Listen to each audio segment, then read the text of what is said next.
AVM 3 எழுத்து மாதிரி பணிவு, பண்பு, ஒழுக்கம் இது எல்லாத்துக்கும் ஒரு ஒட்டுமொத்தமான உருவம் சரவணன் சார். இந்த மாதிரி அவர் கையை கட்டிட்டு நின்னா கூட நமக்கு அவரை கண்டா பெரிய மரியாதையும் பயமும் ஏற்படும். அந்த மாதிரியான ஒரு பெரிய பெரிய மாமனிதர் அவரு.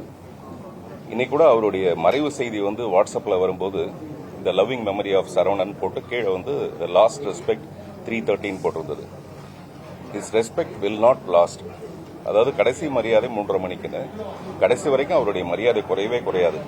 அதுக்கான காரணம் அவர் மட்டுமே இல்ல, அவருடைய தகப்பனார் ஏவி மெய்யப்ப செட்டியார். என்ன மாதிரி கலைஞர்களுக்கு சினிமா தான் கடவுள். அப்படி பார்த்தா மெய்யப்ப செட்டியார் கடவுளுடைய பிரதிநிதி மாதிரி, சரவணன் சாரும் அந்த மாதிரி தான்.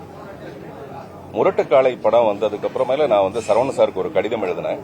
அது உங்க அப்பாவுடைய ஆன்மா இப்பதான் சாந்தி அடையுது. அதாவது நீண்ட நாட்களாக திரைப்படம் எடுக்காம முரட்டுக்காலை மூலமா மறுபடியும் ஏவிஎம் நிறுவனம் படம் எடுக்க ஆரம்பிச்ச உடனே இப்பதான் மெய்யப்ப செட்டியார் அவர்களுடைய ஆன்மா சாந்தி அடையுது அப்படின்னு நான் சொல்லியிருந்தேன். அந்த மாதிரி சரவணன் சாருடைய இழப்புன்றது இயற்கையோட கட்டாயம்.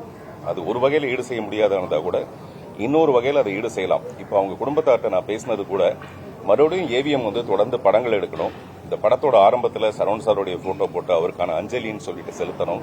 அந்த மாதிரி அட்லீஸ்ட் 100 படங்களாவது எடுக்கணும். என்ன மாதிரி மிக சாதாரண கலைஞர்கள் கூட வெற்றி தோல்விக்கெல்லாம் அப்பாற்பட்டு திரைப்படங்கள் எடுக்கும்போது ஏவிஎம் நிறுவனம் மிகப்பெரிய மரியாதைக்குரியது. பெரிய ஸ்டுடியோ இருக்கு. அதனால அவங்க தொடர்ந்து படம் பண்ணணும். அது மட்டும்தான் ஒரு சினிமா ரசிகனா, சினிமா கலைஞனா என்னுடைய வேண்டுதல். அவருடைய ஆன்மா சாந்தி அடைய பிரார்த்திக்கிறேன்.